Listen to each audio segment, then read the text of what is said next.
Leave my Netflix alone. There was a campaign about that a couple of years ago, by the way, right?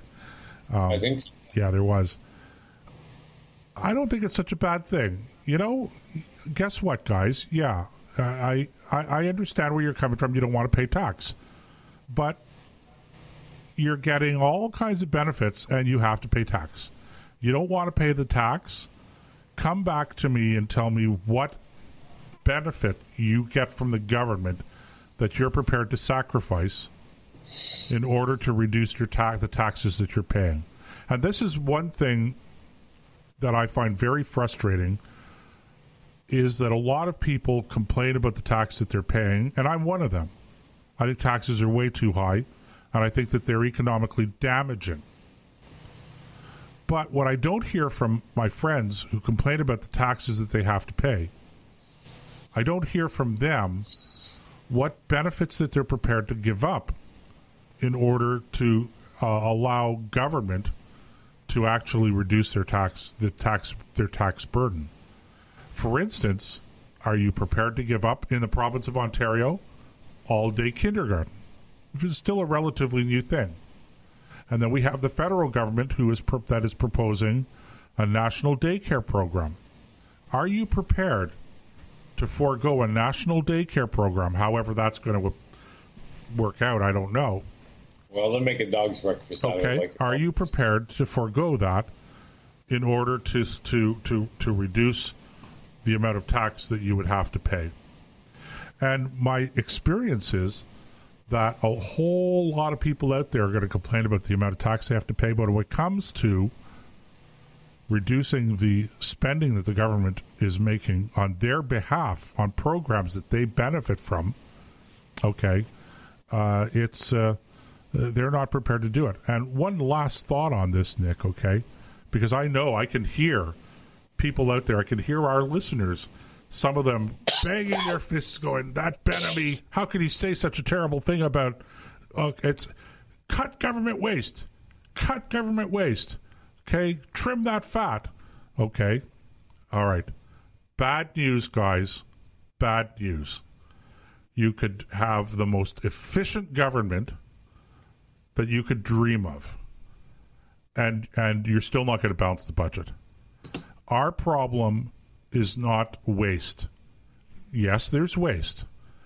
And there's lots of room for belt tightening without cutting programs. But if you want to balance the budget, and if you want to get our fiscal house in order, and we're sort of reverting back to what was part one of this week's show. So if you haven't listened to part one, go back and listen to it, okay? Because we talk about this at length. If you want to balance the budget, you want to get our fiscal house in order, you better be prepared to give up on some programs, because that's where the savings are.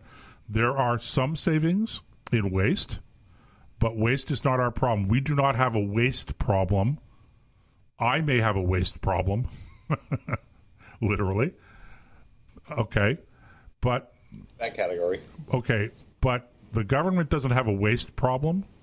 The government has a spending problem, and that means we have a spending problem, because ultimately we, the people, are the ones that vote for the governments that we get. Now, I didn't vote for this government. I don't vote for high taxes. I don't vote for high spending. I'd like minimum taxes, minimum spending, as little government as possible. Not no government, but minimal government. And I know you agree with that, Nick, but... I do. Of course I do. I'm curious, though, Joseph, because I can hear the question, so let me ask it. Okay, so if Joseph Benamy is king for a day, we give him the scepter of power, what's he going to eliminate? Like, what programs is he going to get rid of? I've got a couple ideas, but I'm curious what you think. Okay, here, this is great. Just off the top of my head, when I was doing, I was the executive director of the Canadian Centre for Policy Studies, not to be confused with the Canadian Centre for Policy Alternatives.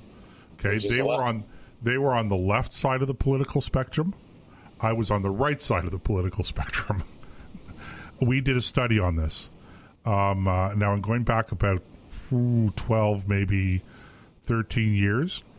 And what we did was we looked at the Constitution and the division of spending responsibilities in the Constitution between provinces and federal government. And we were able to find easily somewhere $50 to $60 billion in savings at the federal level simply by removing duplication. Okay?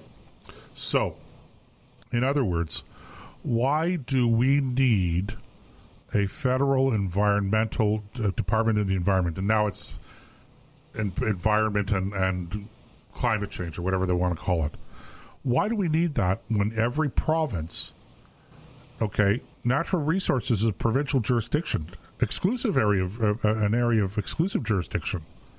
So why do we have to have a federal government or federal department of the environment? Why can't we just have every province have their own department of the environment? Now, some people are going to say, well, we should have some area of coordination, and that's what the federal government does. Okay, then I'll reverse the question, or I pose the question in reverse. Why do we have to have provincial ones? If that's the case, if we need to have a centralized single environment department, let's have a federal one, and let's get rid of all of the provincial ones. So that would be one area. Health. Healthcare is a provincial jurisdiction.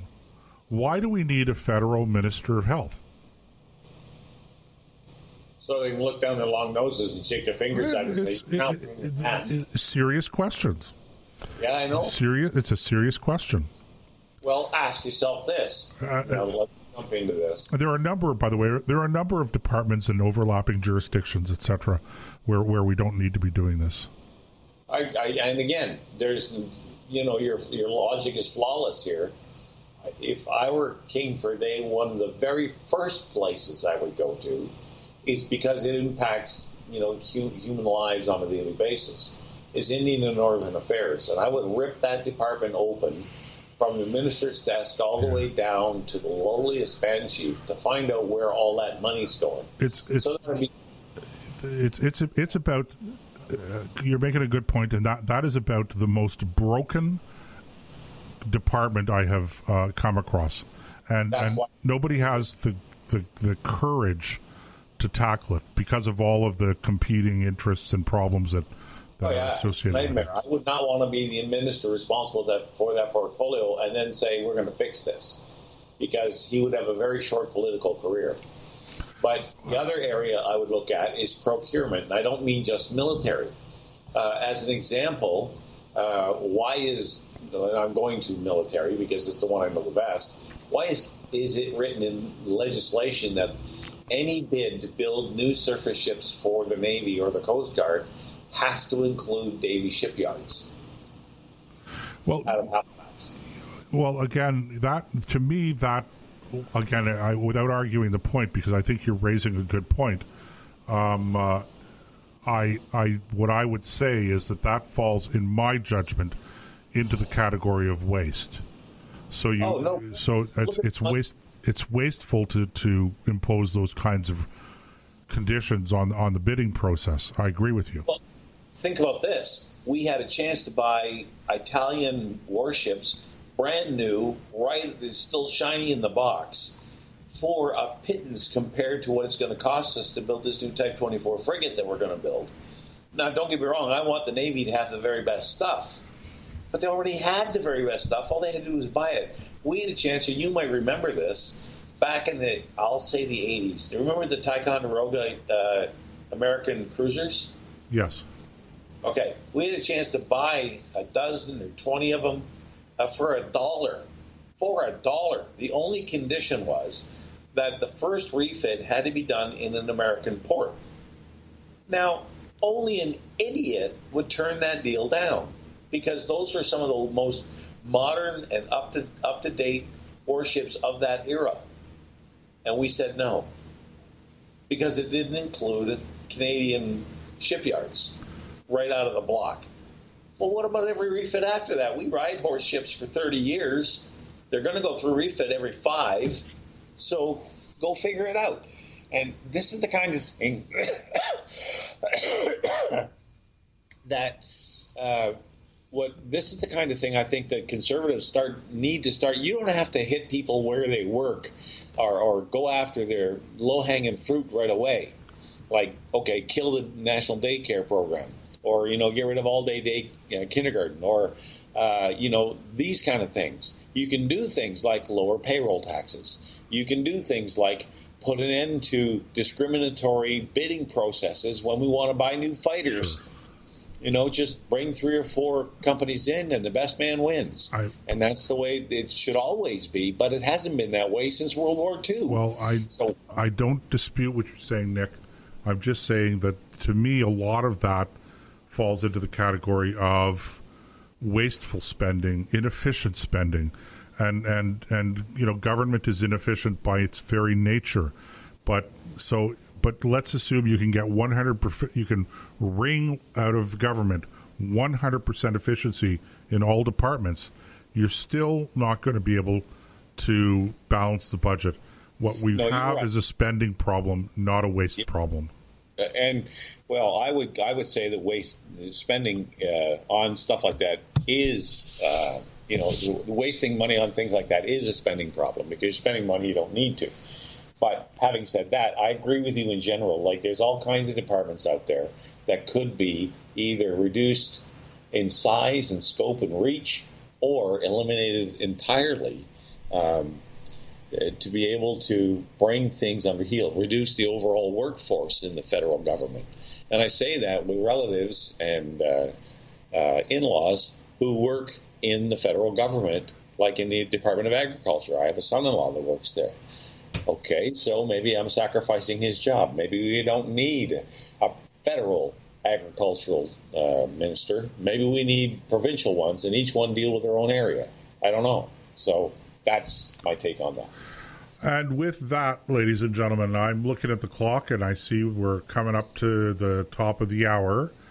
So it's time for me to thank you all for listening in. If you've been joining us at the live show, great. We'll catch you next week. Same time, Wednesday evenings, 8 p.m. here on ThinkRadio.ca. That's 8 p.m. Eastern Time. And if you're catching the podcast, thanks for listening as well. Don't forget to share it with your friends and neighbors. We're on most podcast networks, and we'd love to be able to reach other people out there. So share us on Twitter, share us on Facebook, share us on any one of whatever those magical social media sites. I was trying to figure out what they were called there for a second. And that's it for me this week, Nick. What about you? All right, folks, I am going to wrap it up, too. Ubiceti toss at amor, they are CBS. Sorry, I'm feeling a little under the weather. Good night, God bless, don't let anything disturb your peace, and may you have a fair wind and a following sea.